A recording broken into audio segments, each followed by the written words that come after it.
வரைக்கும் இந்த சங்கர் கேரக்டருக்கு 2 ரோல் வந்து படத்துக்குள்ளேயே இருக்கும். பட் அந்த 2 ரோலுக்குமே வந்து கரிஷ்மா ஒண்ணுதான். வைலன்ஸ், அக்ரஷன், அடம் பிடிப்பது அப்படிங்கிறத கடைசி வரைக்கும் த்ரூ அவுட் படத்தோட கடைசி வரைக்கும் மெயின்டைன் பண்ணி ரொம்ப அழகா நடிச்சு கொடுத்திருந்தாரு தனுஷ்.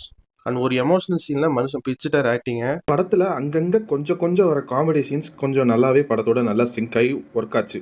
ஸோ ஆக மொத்தத்தில் இந்த டேரே இஸ்க் மெயின் படத்தை பொறுத்த வரைக்கும் ஸ்பாய்லரே இல்லாமல் என்னால் என்னெல்லாம் கவர் பண்ண முடியுமோ அது எல்லாத்தையுமே வந்து ஸ்பாய்லர் இல்லாமல் கவர் பண்ணியிருக்கேன்னு நினைக்கிறேன். அண்ட் இந்த படம் நீங்கள் பார்த்துருந்தா உங்களோட ஒப்பீனியன் என்ன இந்த படத்தை பற்றி அப்படிங்கிறத மறக்காம கமெண்ட் பாக்ஸில் லீவ் பண்ணுங்க. இந்த டேரே இஸ்க் மெயின் படத்துக்கு என்னோட ரேட்டிங் என்னன்னு கேட்டிங்கன்னா 100க்கு ஒரு 30 மார்க்ஸ் தருவாங்க.